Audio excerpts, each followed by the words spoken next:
तो इसी के साथ आज का प्रश्न उत्तर का काल समाप्त हुआ।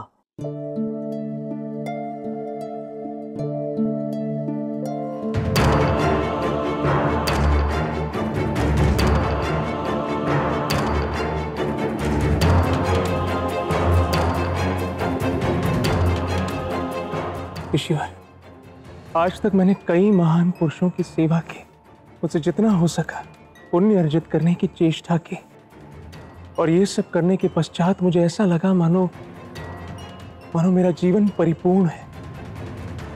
किंतु आपसे मिलने के पश्चात मुझे ये ज्ञात हुआ कि वास्तव में विनम्रता क्या होती है। मुझे ये अनुभूति हुई कि मेरा अभी कितना कुछ सीखना शेष है। इसलिए कल रात भर जागकर मैंने आपके लिए आपके ये प्रिय पुष्प और महादेव का ये दुर्लभ रुद्राक्ष आपके लिए ले आया। स्वीकार कीजिए।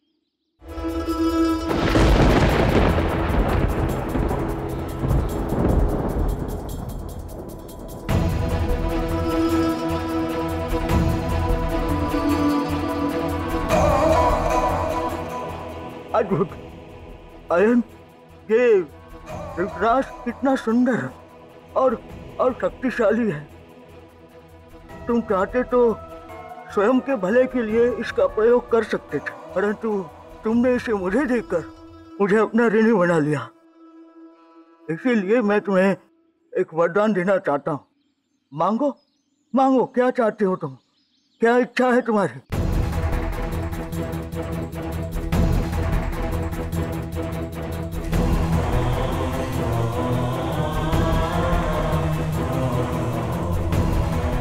धन्यवाद ऋषिवर, किंतु मैं अपने जीवन में पूर्णतः संतुष्ट हूं। मुझे कुछ नहीं चाहिए।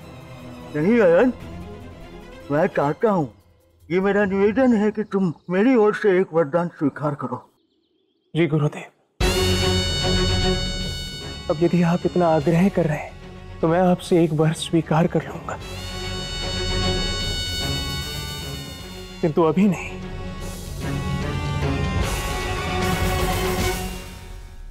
समय आने पर मैं स्वयं ही आपसे वो वर मांग लूंगा।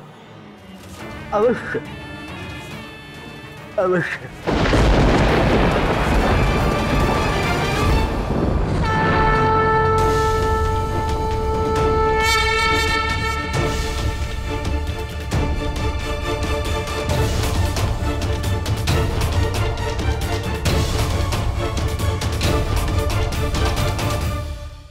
राधा, ऋषि अष्टवक्र की सेवा में जा रही हो ना, तो आजकल जो सदैव तुम्हारे मुख पर ये हंसी दिखाई देती है, इसे साथ लेकर मत जाना।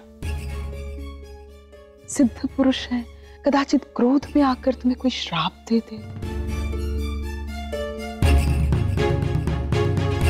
तो तुम्हारे माता पिता को हम क्या उत्तर देंगे? समझे? इसलिए हंसना मत। किंतु क्यों जटिला काकी?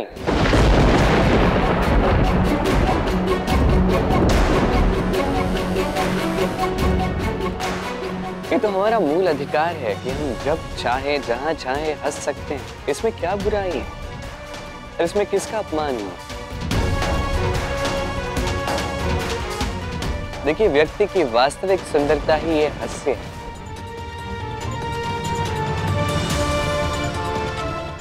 मुझे नहीं लगता हंसने से, प्रसन्न रहने से किसी का हृदय आहत होगा। मैंने पहले भी कहा है और आज भी यही कहूंगा, हम जैसे हैं हमें वैसा ही रहना चाहिए।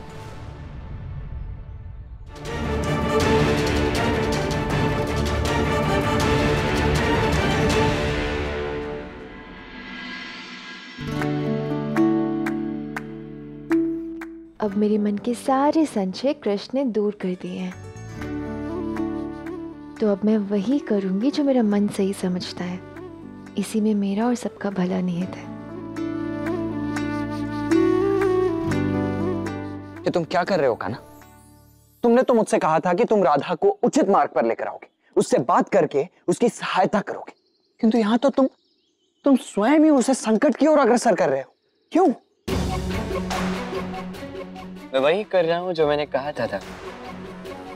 राधा उचित मार्ग पर है, और अब मानो या ना मानो मैं राधा की सहायता ही कर रहा हूँ। ये कैसी सहायता है कान्हा? आप बस निश्चिंत होकर देखते जाइए आगे क्या होता है।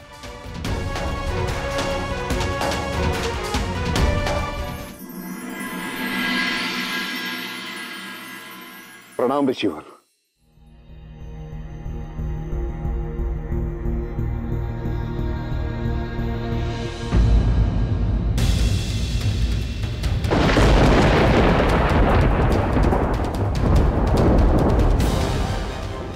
ऋषिवर, मेरी इच्छा है कि मेरा पुत्र और मेरी पुत्र वधू आपकी सेवा करें ताकि इनका जीवन सार्थक हो।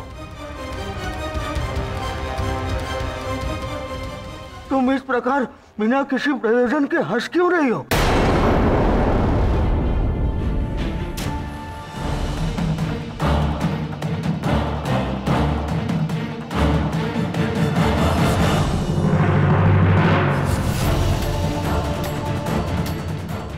ऋषिवर,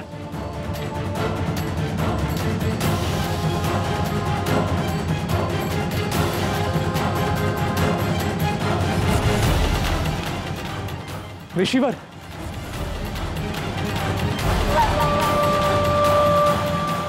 ऋषिवर, क्रोधित ना हो। राधा को क्षमा कर दीजिए। राधा तो भोली है, अज्ञानी है, और अज्ञानी पर क्रोध नहीं करते, उसे मार्ग दिखाते। अज्ञानी और अहंकारी में अंतर होता है बालक। तुम्हारी पत्नी मेरा जानबूझकर अपमान कर रही है और तुम्हें ऐसा लगता है कि वो भोली है, तो इससे पूर्व कि मेरा क्रोध अपनी सीमा लांघ जाए और मैं उसे श्राप दे दूं, तुम उसे जाकर समझाओ। क्रोध में तो व्यक्ति अपना विवेक खो देता है ऋषिवर, और आप अपना विवेक खो दे, इस स्तर तक आपके क्रोध को बढ़ाऊंगा मैं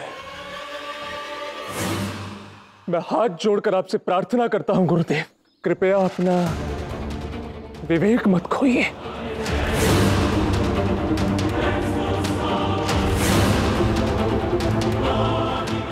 ऋषिवर, यदि आपको ऐसा प्रतीत हो रहा है कि राधा ने अपने रूप और सुंदरता के अभिमान में आपका अपमान किया है, आपका उपहास उड़ाया है, तब भी वो तो बालिका ही है ना, और आप ठहरे महाज्ञानी।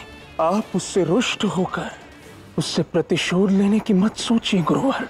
यदि आप चाहते हैं कि राधा को जीवन भर ये अनुभूति होती रहे कि व्यक्ति की वास्तविक सुंदरता उसके रूप में नहीं, उसके ज्ञान में होती है, तो मैं उसे समझाने का पूर्ण प्रयास करूंगा ऋषिवर, कि तो आप कृपा करके उसे श्राप मत दीजिए, उसे कुरूप मत बनाइए ऋषिवर। एक स्त्री का धन होता है उसका रूप, आप राधा से उसका धन मत छीनिए गुरुदेव। ऋषिवर, आप अपने मान के लिए मुझे वर देना चाहते थे ना, मत दीजिए मुझे वर, मुझे कोई आपत्ति नहीं, कि तू राधा से उसका रूप मत छीनिए। एक तुम हो इतना सम्मान करते हो, और एक राधा है जो साधुओं का सम्मान करना नहीं जानते। अयन, कुछ अपराधों के लिए दंड ना देकर क्षमा दे दी जाए तो व्यक्ति कभी नहीं सुधरता, कभी नहीं सुधरता।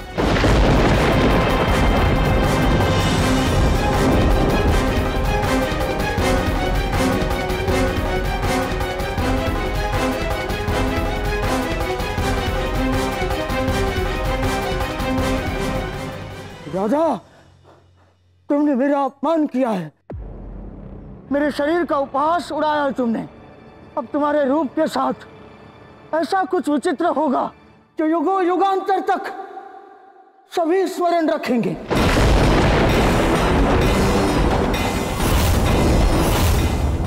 नहीं ऋषिवर, नहीं।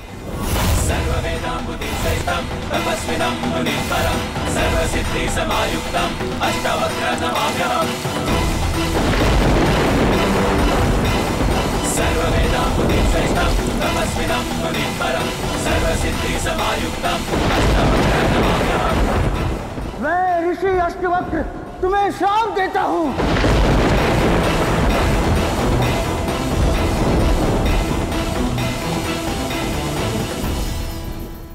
रुक जाइए।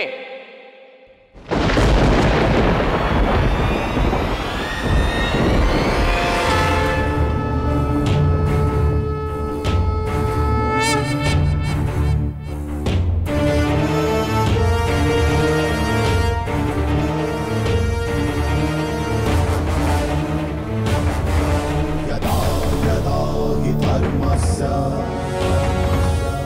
ग्लानिर्भवति भारत अभ्युत्थानमधर्मस्य तदात्मानं सृजाम्यहम्।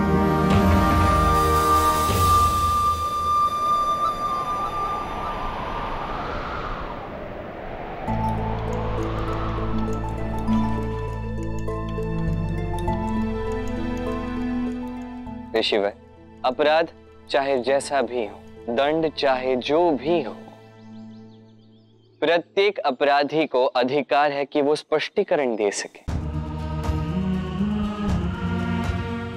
राधा को भी तो ये अवसर मिलना चाहिए। जी ऋषिवर, राधा को अपने पक्ष रखने का एक अवसर दे दें।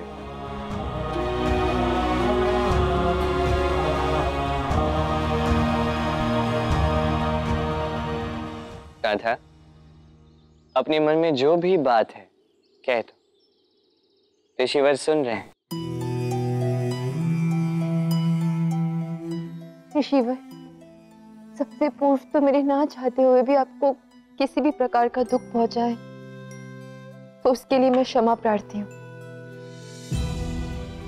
ऋषिवर, आपने क्या देखा उससे पहले आप ये जान लीजिए कि मेरे मन को क्या अनुभव हुआ। आपको लगा कि मैंने आपकी कुरूपता का उपहास उड़ाया ना? नहीं ऋषिवर, मेरे मन ने आपके भीतर एक बड़े ज्ञान के सागर को देखा, संतोष और ब्रह्म ज्ञान की सुंदरता देखी। कितनी सुंदर छवि है आपकी आत्मा की, जिसे देखकर मन आनंद से भर गया। और इसी आनंद की अनुभूति से मेरे मुख पर यह हंसी आ गई। अब आप ही बताइए ऋषिवर, इसमें अनुचित क्या है? जब मन आनंदित होता है तो मुख पर हंसी का आना तो स्वाभाविक प्रतिक्रिया है ना। अब इसे रोकना तो आत्मा को बंदी बनाने जैसा हुआ ना। बालिका, तुम्हें जो कुछ भी कहना है स्पष्ट रूप से कहो। ऋषिवर, आपने अपने भीतर एक ऐसी छवि बना ली है जो आपको स्वयं अप्रिय है, इसलिए कोई भी आपके समक्ष आता है और किसी भी कारण से हंसता है तो आपको अपमानित अनुभव होता है। किंतु यदि आप अपने आप को सुंदर मान ले, अपनी आत्मा की सुंदरता को जान ले, तो कोई भी आपके समक्ष क्यों ना आए, कोई भी क्यों ना हंसे, किंतु आप अपमानित नहीं, आनंदित अनुभव करेंगे और उसे श्राप नहीं वर देंगे।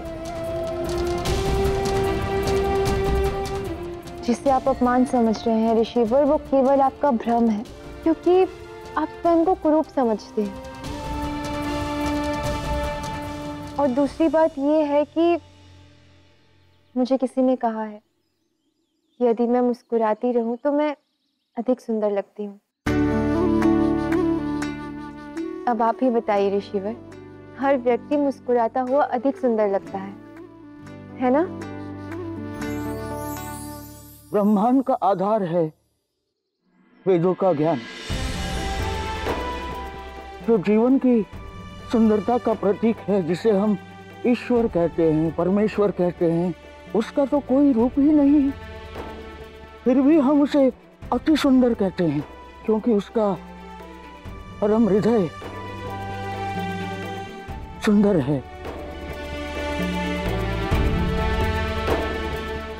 इसका अर्थ तो केवल यही हुआ कि मन की सुंदरता ही सबसे प्रधान है, शुद्ध है, वही सत्य है, वही शिव है और वही सुंदर है।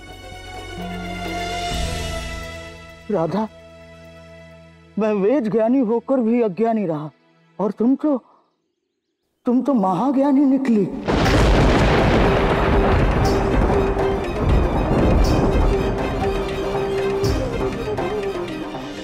तुमने मुझे समझाया कि मन की सुंदरता और ज्ञान की सुंदरता ही सबसे महत्वपूर्ण है। ये शरीर तो नश्वर है, इसीलिए राधा की दृष्टि में मैं सुंदर हूँ। राधा के मुख की हंसी मेरे लिए अपमान नहीं, सम्मान है।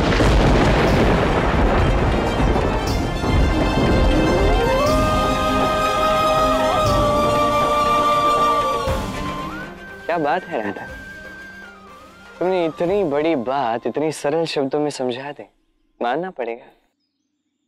अरे यहाँ पे तो कितने सारे लोग हैं जो शास्त्र ज्ञाता है, पता नहीं क्या क्या है, पर ना समझा पाते हैं ना स्वयं समझ पाते हैं। तुमने कर दिखाया। किंतु मेरा श्राप व्यर्थ नहीं जाएगा, मेरा वर साकार होकर रहेगा राधा।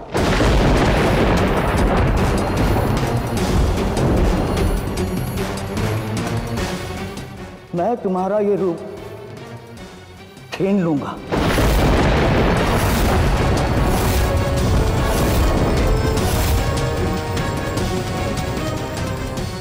राधा, मैं ये तुम्हारा रूप छीन रहा हूँ और तुम्हें कुछ ऐसा रूप प्रदान कर रहा हूँ जो कभी नहीं ढलेगा।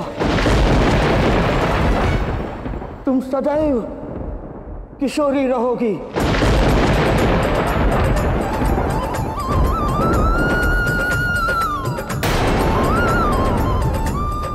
और आज जैसे तुम दिख रही हो वैसे ही सदैव दिखोगी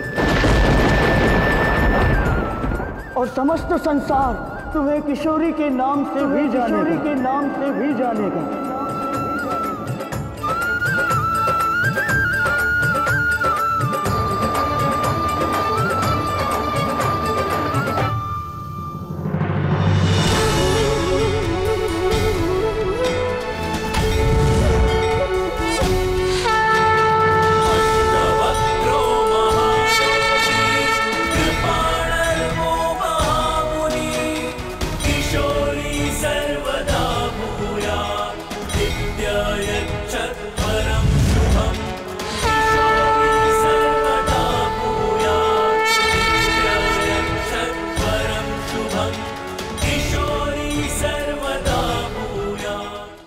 किशोरी राधा।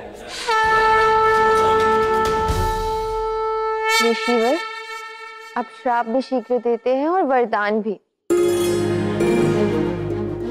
भला मैं सदैव इस सुंदरता का क्या करूंगी? मैंने अपने मन में झांक कर देखा है कि प्रेम में सुंदरता का कोई स्थान नहीं होता, बल्कि प्रेम ही सुंदर होता है।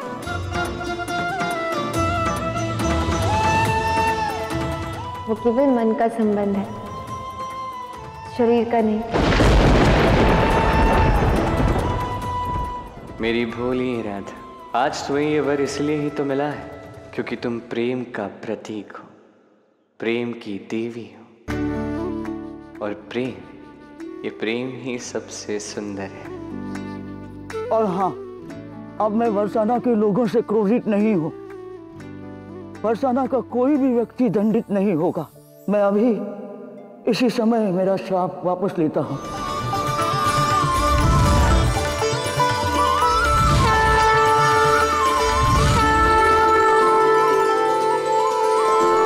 धन्यवाद ऋषिवर। वैसे कान्हा, राधा को ये वर दिलाने के पीछे का कारण क्या है? राधा के मन में शंका थी, यदि कुछ वर्षों पश्चात मैं उसे मिला, यदि तब तक वो वृद्ध हो चुकी होगी तो मैं उसे पहचान नहीं पाऊंगा। किंतु ये तो संभव ही नहीं है। ये हमें ज्ञात है क्योंकि हमें सत्य ज्ञात है। आप भी अपना कर्म कीजिए। मेरा कौन सा कर्म? मुझे यहाँ किस लिए लाए थे? क्यों लाया था?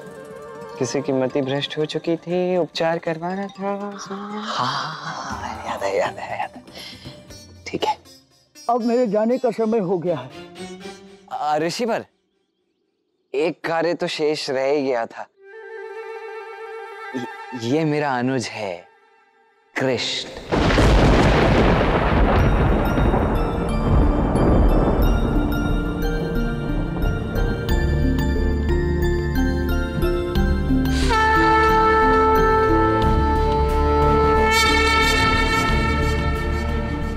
कृष्ण? किंतु मुझे किसी ने बताया नहीं कि यहाँ कृष्ण है।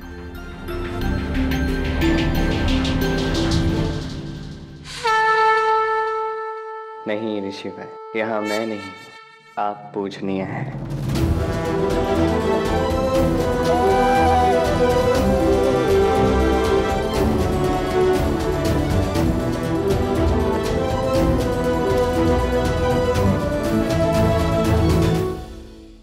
ऋषिवर, आपको मेरे भाई का उपचार करना है। उपचार? लेकिन इन्हें हुआ क्या है? इसकी मति भ्रष्ट हो गई है। मति भ्रष्ट? और वो भी कृष्ण की? ये कैसे संभव है? संभव क्यों नहीं है?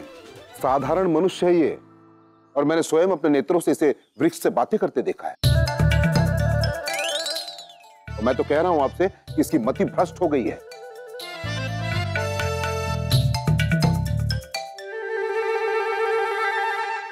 ठीक है, अब आइए मेरे साथ।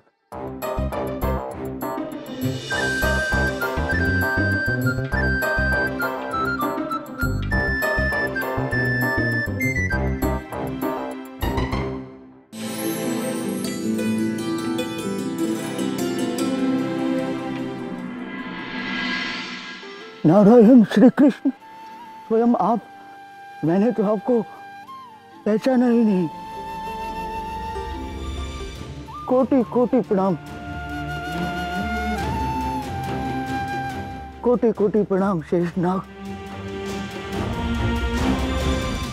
मैं नहीं चाहता था आप मुझे पहचाने ऋषि।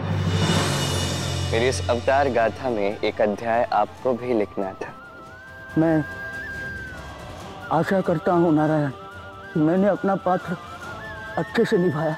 अत्यंत सुंदर रूप से निभाया ऋषिवर। राधा का ध्यान भौतिक सुंदरता से आध्यात्मिक सुंदरता की ओर ले जाने में आप सहायक हो। और जिन ज्ञानी ऋषि अष्टवक्र का मन इतना सुंदर है,